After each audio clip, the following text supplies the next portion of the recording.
ए के अलावा और सत्ता के केंद्र क्या क्या हो सकते हैं, ये है अल्टरनेटिव सेंटर ऑफ पावर। जो सत्ता के केंद्र है, जो सेंटर ऑफ पावर है, उनके अलावा सेंटर ऑफ पावर। ठीक है, ये था कब से कब तक, 1945 से, ये हमने पिछली क्लास में कर लिया भाई, 1991 तक। ये जो समय था इसमें संसार क्या था, बाईपोलर था भाई। सतल सिस्टम है वो चलता रहे तो उसके लिए मल्टीपोलरिटी जरूरी है या अल्टरनेटिव सेंटर्स ऑफ पावर जरूरी है। ठीक है, इसकी जरूरी है टू काउंटर द यूनिपोलरिटी। यहां से क्वेश्चन पूछा जाएगा बोर्ड के एग्जाम में। देखिए क्या है, एक बैकग्राउंड की बात, सब कुछ है ना। आप देखो ऐसे ही नहीं इन्वॉल्व होता, ऐसे ही इवॉल्व नहीं होता किसी भी चीज का। इवोल्यूशन का एक प्रोसेस है, उस प्रोसेस को फॉलो करा जाएगा और धीरे धीरे चीजें बाहर निकल के आएंगी। गुड इवनिंग, नमस्कार, कैसे हो। आज हम 12th क्लास के पॉलिटिकल साइंस का नया चैप्टर शुरू करेंगे।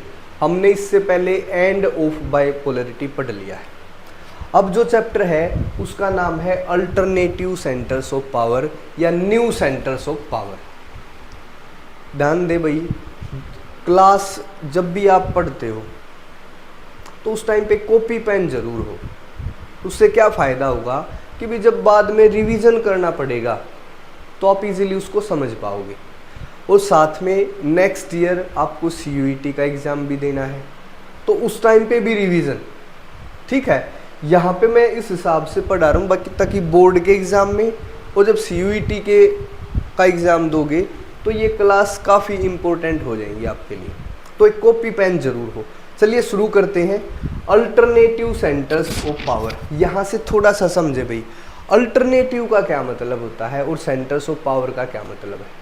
सेंटर ऑफ पावर का मतलब है किसी सत्ता का, शक्ति का केंद्र, और अल्टरनेटिव सत्ता के वैकल्पिक केंद्र।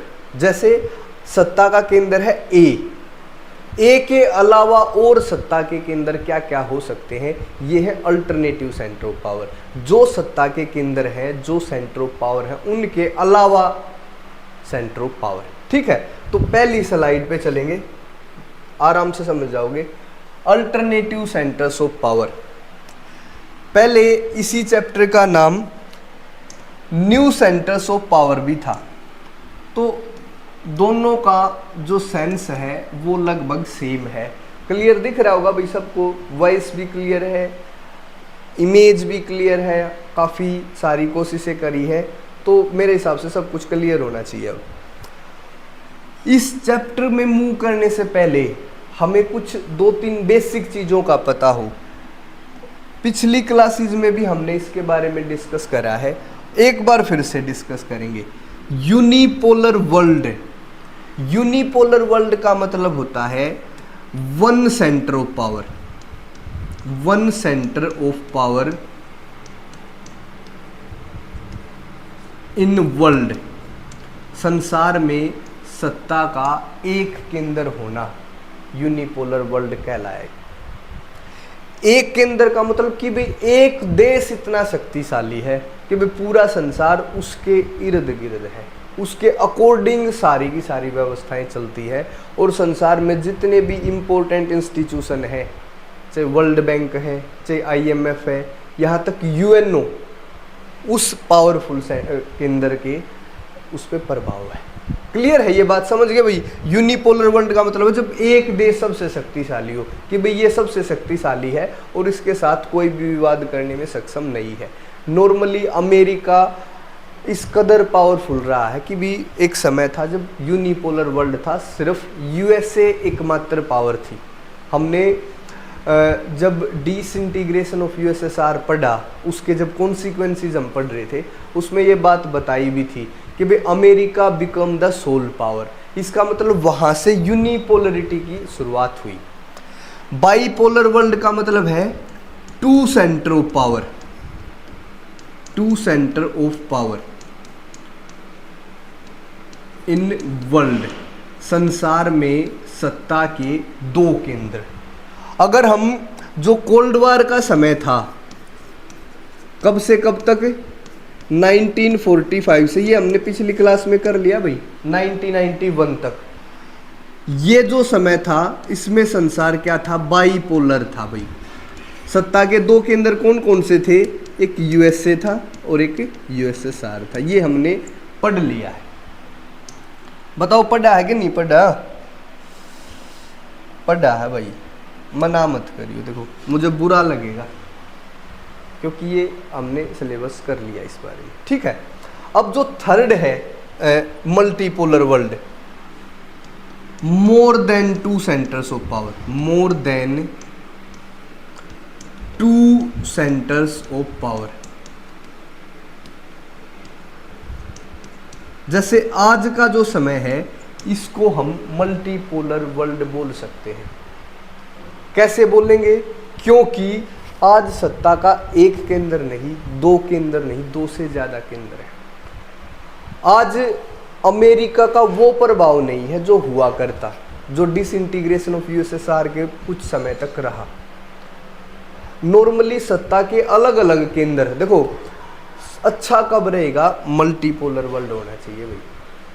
अगर यूनिपोलर है तो जो संसार के सारे देशों पे उसका एक देश का प्रभाव है, और जब किसी एक देश का प्रभाव होगा तो उसी के अकॉर्डिंग पॉलिसी बनेंगे पूरे संसार में, उसी के अकॉर्डिंग सारी की सारी इकोनॉमिक सिस्टम डेवलप होगा।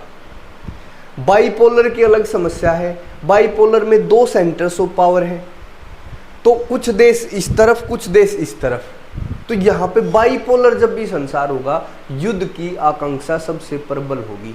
यूनिपोलर क्या है? उसमें युद्ध की कोई जरूरत है ही नहीं। जब एक पावरफुल है और सबको पता है ये सबसे पावरफुल है तो फिर उसके साथ लड़ेगा कौन?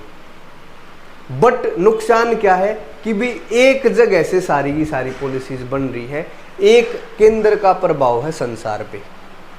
बाइपोलर में नुकसान क्या है? सबसे ज्यादा युद्ध की आशंका, बाइपोलर अगर वर्ल्ड है तो। और मल्टीपोलर में क्या है? सत्ता के अलग अलग कई सारे केंद्र हैं, अपने हिसाब से व्यवस्थाएं बना रहे हैं, और कोई एक देश पूरे संसार के का नीति निर्माता नहीं है। ये डेमोक्राइजेशन है, डेमोक्रेटाइजेशन है, ये डेमोक्रेटिक सिस्टम बनता है इससे। कैसे? जब देखो डेमोक्रेसी का मतलब है जब पावर सबके पास हो, और मल्टीपोलर क्या शब्द है कि भी पावर एक से ज्यादा 2 से ज्यादा सेंटर्स में है। तो जब सारे देशों में ऐसे पावर बटेगी तो क्या होगा? एक लोकतांत्रिक व्यवस्था इस संसार में पैदा होगी, ठीक है। तो ये डेमोक्रेसी की विचारधारा से मिलने वाली भी विचारधारा मल्टीपोलर वर्ल्ड, संसार में मल्टीपोलरिटी सबसे अच्छी होगी, ठीक है। तो ये स्लाइड कर लोगे भाई, पूछा जा सकता है यूनिपोलरिटी, बाइपोलरिटी और मल्टीपोलरिटी में क्या डिफरेंस है। अब देखो, need of alternative centres of power या नीड ऑफ मल्टीपोलर वर्ल्ड अभी बताया भी है। सबसे पहली क्या जरूरत है? Balance of power, balance of power. इससे पावर का बैलेंस होगा भाई, होगा कि नहीं होगा? जब 1 से 2 से ज्यादा केंद्र होंगे सत्ता के तो पावर बैलेंस ठीक ठाक रहेगा। पावर बैलेंस का मतलब सबको पता है कि भाई 1 या 2 सेंटर नहीं है पावर के, अब कई सारे सेंटर हैं, तो एक जगह पे फोकस नहीं है पावर। अब डिस्ट्रीब्यूशन ऑफ पावर है। डिस्ट्रीब्यूशन ऑफ पावर किसी भी सिस्टम को रन करने के लिए, किसी भी सिस्टम की स्टेबिलिटी के लिए सबसे ज़्यादा ज़रूरी है। ऐसे ही अगर संसार में सब कुछ अच्छा हो, सारी जो इंटरनेशनल सिस्टम है वो चलता रहे, तो उसके लिए मल्टीपोलरिटी जरूरी है या अल्टरनेटिव सेंटर्स ऑफ पावर जरूरी है, ठीक है। इसकी जरूरी है to counter the unipolarity. Unipolarity को काउंटर करने के लिए भी जरूरी है मल्टीपोलर वर्ल्ड, कि भाई एक देश का प्रभाव ना हो पूरे संसार पे, उसको काउंटर करने के लिए भी यूनिपोलरिटी जरूरी है, ठीक है। It is in accordance of democratic ideology. जो ये मल्टीपोलरिटी है ना, ये लोकतांत्रिक विचारधारा से संबंध रखती है। लोकतांत्रिक विचारधारा, it is in accordance with या accordance of democratic ideology. Democratic ideology संसार में सबसे बेहतरीन आइडियोलॉजी है। सब इस कोशिश में है भाई जितना भी सिस्टम का ज़्यादा लोकतंत्रीकरण होगा उतना ही सिस्टम अच्छा होगा। तो ये जो मल्टीपोलरिटी है ये डेमोक्रेसी के अकॉर्डिंग भी है, तो इसलिए हमें मल्टीपोलर विश्व चाहिए है। ठीक है,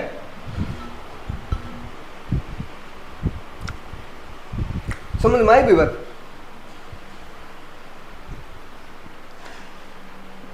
हाँ, तो हमें अल्टरनेटिव सेंटर्स ऑफ पावर की जरूरत है to establish peace and to find regional solutions to regional problem। भाई संसार में शांति की स्थापना करनी है। ठीक है, जो रीजनल प्रॉब्लम है, देखो मान के चलो यूनिपोलर वर्ल्ड है और किन्हीं दो देशों में झगड़ा है, तो जो सबसे पावरफुल देश है ना वो उस झगड़े का निपटारा करने के लिए बिचौलिया बनकर आएगा। जब झगड़ा हमारा है तो सुलझाना किसको है? हमें ही सुलझाना चाहिए। अगर मल्टीपोलर वर्ल्ड होगा तो हम अपनी रीजनल प्रॉब्लम्स के रीजनल सॉल्यूशन ढूंढ सकते हैं। Simple, it is that simple. अगर हमें पीस की स्टैब्लिशमेंट करनी है, रीजनल समस्याओं का, क्षेत्रीय समस्याओं का क्षेत्रीय सॉल्यूशन निकालना है, आप एक बात देखना, जब भी दो फैमिली या दो दोस्तों में लड़ाई है, अगर कोई बीच में आ गया ना तो लड़ाई परमानेंट हो जाएगी। आप बात करो आराम से, तो हो सकता है उसका सॉल्यूशन निकल जाए। बीच बचाव करने वाले व्यक्ति क्या करेंगे? वो सॉल्यूशन नहीं निकालेंगे बल्कि उस लड़ाई को बढ़वा देंगे अलग। क्लियर है? तो ये सबसे ज़्यादा जरूरी है भाई, अगर संसार में शांति की स्थापना करनी है और रीजनल प्रॉब्लम के रीजनल सॉल्यूशन ढूंढने हैं तो भी हमें मल्टीपोलर विश्व चाहिए। क्लियर है? सिंपल है भाई। नेक्स्ट स्लाइड पे चले। Second world war and Europe और यूरोप्स क्वेश्चन, ध्यान दो। अब हम सेकेंड वॉर, इसका बैकग्राउंड पढ़ेंगे। क्या बैकग्राउंड है? चैप्टर है भाई अल्टरनेटिव सेंटर्स ऑफ पावर, कैसे सत्ता के वैकल्पिक केंद्र उभरे, जिनमें मुख्यतः हमें यूरोपियन यूनियन पढ़ना है, आसियान पढ़ना है, बताऊंगा क्या है ये, चाइना पढ़ना है, थोड़ा जापान और साउथ कोरिया के बारे में देखना है, वो ज़्यादा नहीं है। ये तीनों चीज़ें इंपॉर्टेंट हैं, हर बार यहाँ से क्वेश्चन पूछा जाएगा बोर्ड के एग्जाम में। देखिए क्या है, एक बैकग्राउंड की बात, सब कुछ है ना।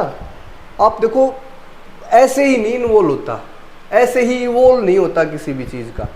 इवोल्यूशन का एक प्रोसेस है, उस प्रोसेस को फॉलो करा जाएगा और धीरे धीरे चीज़ें बाहर निकल के आएंगी। पॉलिटिकल साइंस एक साइंस है, इसमें कुछ भी ऐसे ही घटित नहीं हो रहा, सबका कोई न कोई कारण है। हम इसके बैकग्राउंड को समझेंगे कि भी अल्टरनेटिव सोर्सेज या सेंटर्स ऑफ पावर कैसे अमर्ज होते हैं। सबसे पहला, सेकंड विश्व युद्ध के अंत में, एक बात मैं अमेरिका की ओर बता देता हूं, इसने जितने भी युद्ध लड़े हैं ना वो दूसरे देश की धरती पे लड़े। तो सेकंड वर्ल्ड वार की जो जहां पे ये लड़ा गया वो यूरोप में लड़ा गया भाई मुख्यतः, और सेकंड वर्ल्ड वार ने यूरोप की अर्थव्यवस्था को विनाश कर दिया, उसकी अर्थव्यवस्था का। जिन मूल्यों पर, देखो लिखें सेकंड वर्ल्ड वार, WW, द्वितीय विश्व युद्ध, was resulted into destruction of European economy and also destruction of values and institutions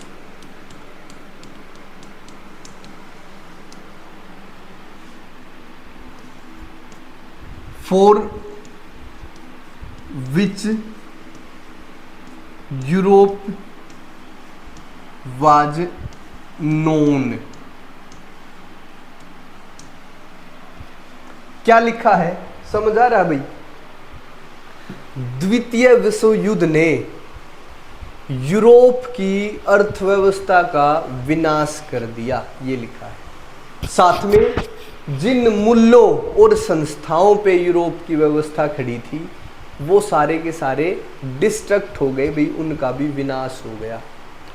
Europe किस पे खड़ा था? इक्वलिटी पे, फ्रीडम पे, फ्रेटर्निटी पे, ह्यूमन राइट्स के लिए यूरोप जाना जाता था, यूरोप की डेमोक्रेसी के लिए जाना जाता था। ये सारे मूल्य जिन पे यूरोप खड़ा था या जिनके कारण यूरोप जाना जाता था और जो यूरोपीय अर्थव्यवस्था थी वो रसातल में चली गई। अब यूरोप के सामने जो यूरोप के लीडर्स थे, जो वहाँ के पॉलिसी मेकर थे, जो वहाँ के प्रभावशाली व्यक्ति थे, उनके सामने था यूरोप का क्वेश्चन। यूरोप क्वेश्चन का मतलब होता है यूरोप के सवाल। Whether to continue their old rivalry और to start a new relationship with the world. क्या ऑप्शन थे? यूरोप के सवाल क्या है? सेकेंड विश्व युद्ध ने यूरोप की अर्थव्यवस्था और उन मूल्यों का विनाश कर दिया जिनके कारण यूरोप जाना जाता था। अब यूरोप के नीति निर्माताओं के सामने दो सवाल थे कि जो पुरानी शत्रुता है उसे ही कंटिन्यू रखा जाए, जिनके साथ दुश्मनी हो दुश्मनी को कंटिन्यू रखा जाए, या फिर उस दुश्मनी को भूलकर, ये लिख लो भाई, बहुत सारी चीजें हैं यहां नहीं लिखवाई जा सकती, तो you can write in your own language, या फिर नई स्टार्ट करें, नया वे ऑफ लिविंग स्टार्ट करें, सारी शत्रुता को भूलकर डेवलपमेंट के एक नए पाथ पर, to create new paths of development, to create new friendship, to create new economic relations with the other countries of the world, to recreate its economy and to recreate its value and institution by which Europe was known। ठीक है, Europe के सामने दो सवाल हैं। Europe के question क्या है? यूरोप के सामने दो सवाल। यूरोप के सामने दो सवाल का मतलब है यूरोप की नीति निर्माताओं के सामने दो सवाल हैं कि भाई इस जो ये हमारी शत्रुता है, सेकेंड विश्व युद्ध क्या था? शत्रुता का ही तो रिजल्ट है। या तो इसको हम कंटिन्यू करें ऐसे ही, दूसरा हमारे पास ऑप्शन क्या है कि उसको भूल जाएं और विकास के लिए हम काम करें, विकास के पथ पर अग्रसर हों, नए रिलेशंस बनाएं, उन वैल्यू और उन इंस्टीट्यूशन को दोबारा रिक्रिएट करें जिसके लिए हम जाने जाते हैं। तो Europe adopted the second path, मतलब पाथ ऑफ डेवलपमेंट। ठीक है, यूरोप ने फिर क्या करा? डेवलपमेंट के रास्ते पर चलना इसने ठीक समझा भाई। नेक्स्ट स्लाइड पे चले, ध्यान से देखो। तो यूरोप के क्वेश्चन अलग से यहां पे लिख देना। इसका आंसर क्या है? दो क्वेश्चन है, कंटिन्यू ओल्ड रिवेलरी, शत्रुता को कंटिन्यू करें जो पुरानी शत्रुता है, और to recreate economic relations and values. तो सॉरी, यूरोप ने इस रास्ते को चुना। क्लियर है भाई, सिंपल सी बात है। नेक्स्ट स्लाइड पे चले। हाँ, द यूरोपियन यूनियन, यहां से शुरू करना भाई। यूरोपियन यूनियन एक संगठन है यूरोप के देशों का, जिसमें यूरोप के ज़्यादातर देश इसके मेंबर हैं। जो यूरोप है उसका economic and political integration was started from the very beginning या with the end of second world war. द्वितीय विश्व युद्ध के साथ ही यूरोपियन यूनियन का बनने का प्रोसेस शुरू हो जाता है। ठीक है, देखो ये 1992 में बनेगा, 1992 में। प्रोसेस शुरू कब होता है? After and of second world वार। कैसे शुरू होगा लिख लें भाई, पहली लाइन, या फिर प्रोसेस में ही कर लेंगे इसको। 1991 में हमें पता है डिसइंटीग्रेशन ऑफ यूएसएसआर हुआ था। यूएसएसआर का विघटन कब होगा था भाई? 1991 में। और अगले ही साल 1992 में यूरोपियन यूनियन वाज फॉर्म्ड। तो यूरोपियन यूनियन के बारे में ये थोड़ा सा ध्यान रखना है, ये एक न्यू या alternative source centre of power है। अल्टरनेटिव सेंटर ऑफ पावर है। ठीक है, यूरोप के देश इसके मेंबर हैं। Countries of Europe are its members. ठीक है, तो इसका प्रोसेस देखिए कैसे, नेक्स्ट स्लाइड पे है वो सारी बातें। तो नेक्स्ट स्लाइड निकालते हैं, ये है। क्लियर है भाई? Simple process of formation of European union. यहां देखे भाई,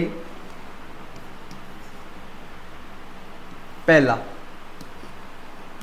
प्रोसेस ऑफ, लिख लो भाई, देखो कोशिश करूंगा कि जो भी इंपॉर्टेंट है वो तो लिखवाऊं। इकोनॉमिक एंड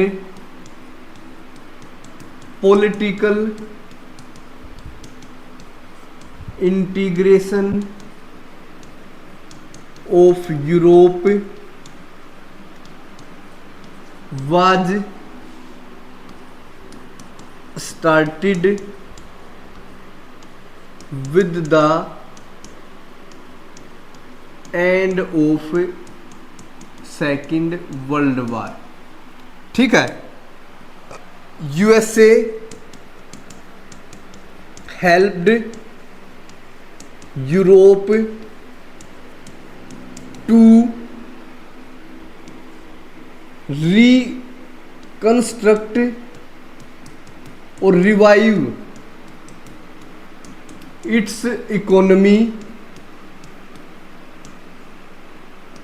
थ्रू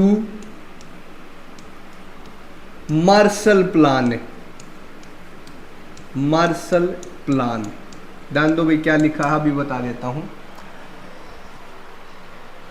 भाई। राइटिंग समझ आ रही है? अगर समझ नहीं आती तो भी थोड़ा सा क्या करना है, जो मैं बोल रहा हूं तो उसके आधार पे भी इसको अगर कर लेना है आप लोगों को थोड़ा भाई।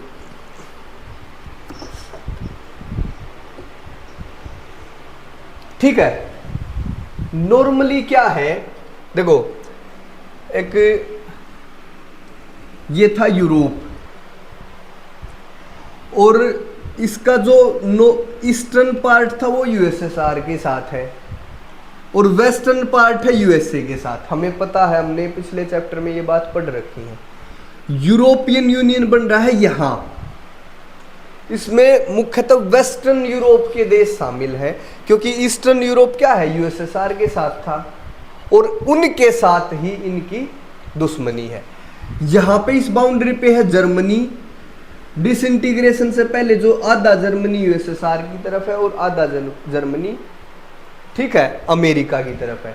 और जैसे ही डिसइंटीग्रेशन होता है तो ये जर्मनी का भी मतलब एकीकरण हो जाएगा, और जो दो हिस्सों में था बीच में ये बर्लिन दीवार है, बर्लिन के स्थान से एक दीवार खींच रखी है, उसके उस तरफ यूएसएसआर है और इस तरफ है यूएसए, तो उस दीवार को भी तोड़ा गया डिसइंटीग्रेशन के प्रोसेस में, ठीक है, और जर्मनी का भी इंटीग्रेशन हो गया।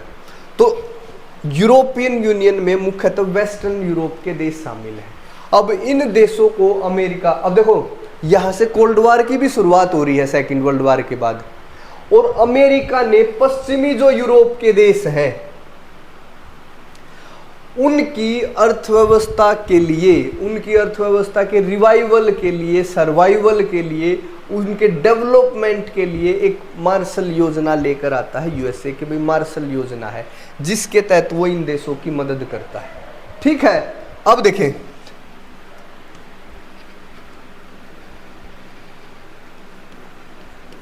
फॉर्मेशन ऑफ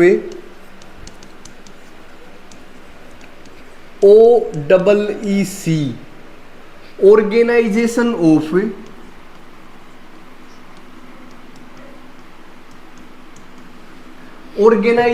ऑफ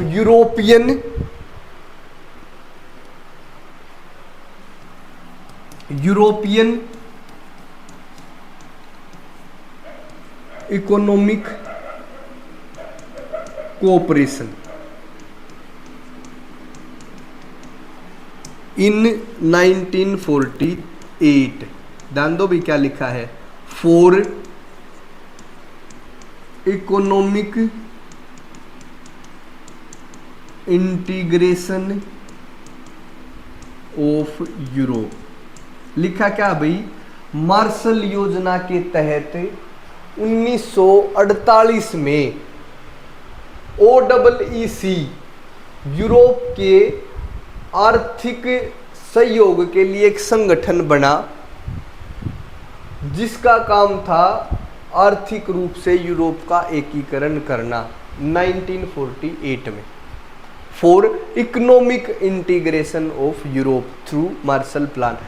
अब एक पर्सन ये पूछा जा सकता है जो OEEC बना वो किस योजना के तहत, तो मार्शल प्लान के तहत इसको बनाया गया था, ये है ध्यान रखना, ठीक है भाई। अब है ये तो 1948 में होगा, मैं बता रहा हूं कि प्रोसेस कैसे यूरोपियन यूनियन बन के तैयार होगा, शुरुआत यहां से होती है, ये प्रोसेस है।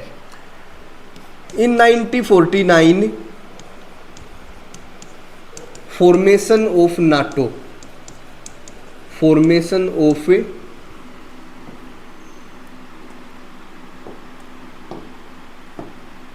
नाटो,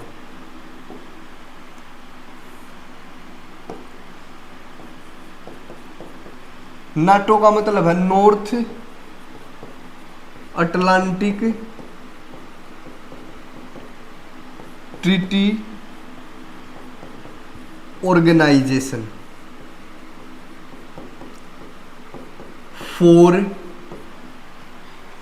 फोर इसका क्या पर्पस था, कोलेक्टिव सिक्योरिटी,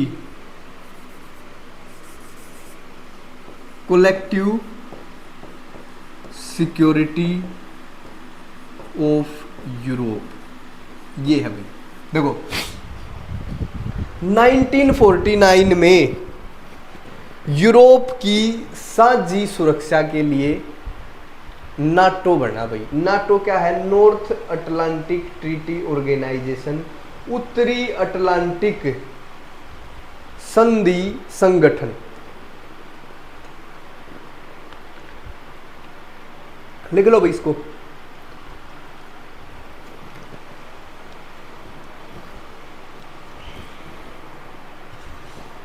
ठीक है,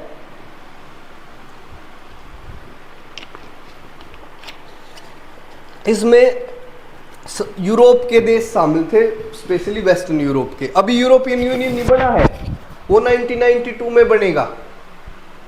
प्रोसेस शुरू हो रखा है, क्लियर है। तो सबसे पहला वो प्रोसेस में सबसे पहली कड़ी थी मार्शल योजना के तहत OEEC बना, जिससे यूरोप का आर्थिक इंटीग्रेशन हुआ। They can cooperate with other on trade and economic issues. Europe के अलग अलग देश हैं।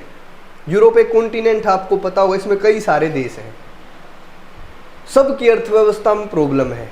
तो इन्होंने क्या करा, OEEC बनाया सभी देशों ने मिलके कि भी ताकि हम ट्रेड पे और अर्थव्यवस्था पे साथ मिलके काम कर सकें, ताकि हम अपनी अर्थव्यवस्था को रिवाइव कर सकें। तो आर्थिक इंटीग्रेशन हुआ।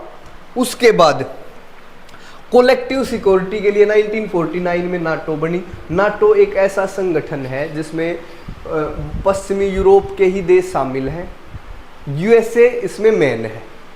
इसका क्या मतलब है कि भाई इस ऑर्गेनाइजेशन के किसी भी देश पर अगर कोई बाहरी देश आक्रमण करता है तो पूरे नाटो पर आक्रमण माना जाएगा।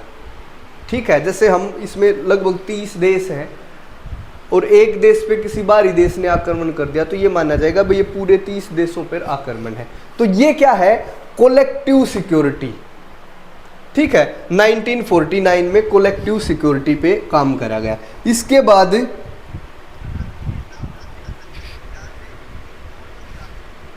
काउंसिल ऑफ यूरोप,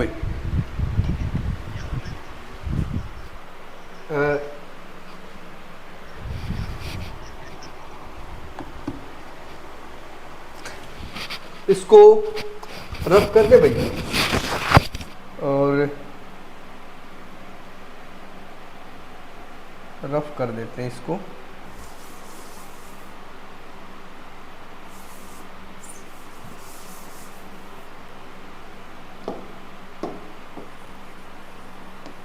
इससे ही होगा ये भी, ले यार। ठीक है, इसी 1949 में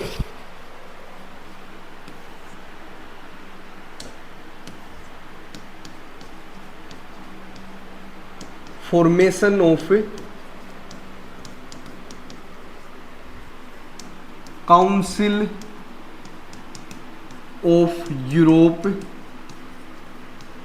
for political cooperation.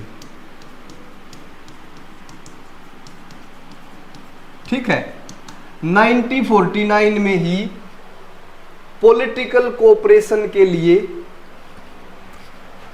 Council of Europe की स्थापना करी गई। सिंपल है। फिर इन 1957 प्रोसेस देखो भाई, प्रोसेस कैसे हम यूरोपियन यूनियन तक पहुंचेंगे।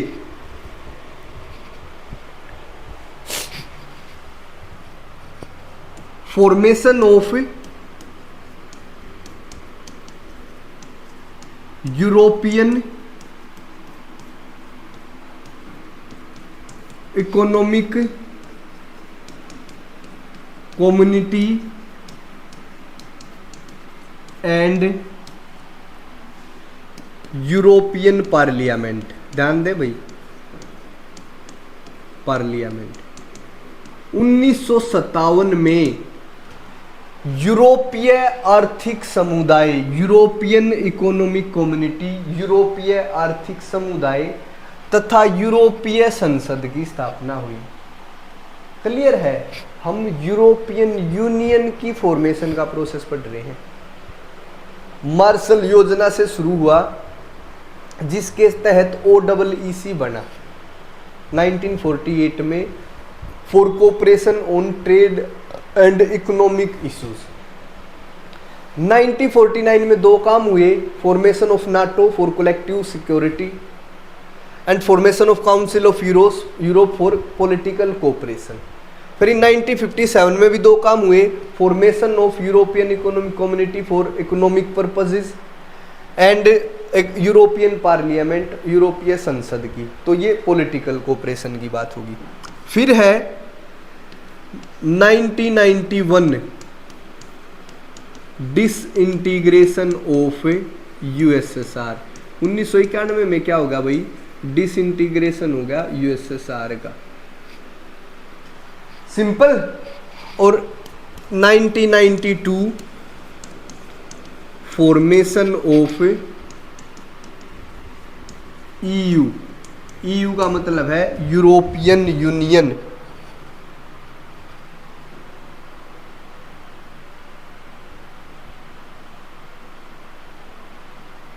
ठीक है भाई, प्रोसेस ऑफ फॉर्मेशन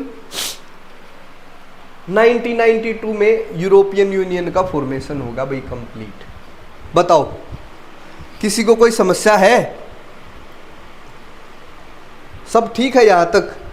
अब हम यूरोपियन यूनियन की कैरेक्टरिस्टिक्स पढ़ेंगे भाई, यूरोपियन यूनियन है क्या। इस पेज पे लिखेंगे यूरोपियन यूनियन वाले पे, या फिर इस पे ही लिख लेंगे क्योंकि वो स्लाइड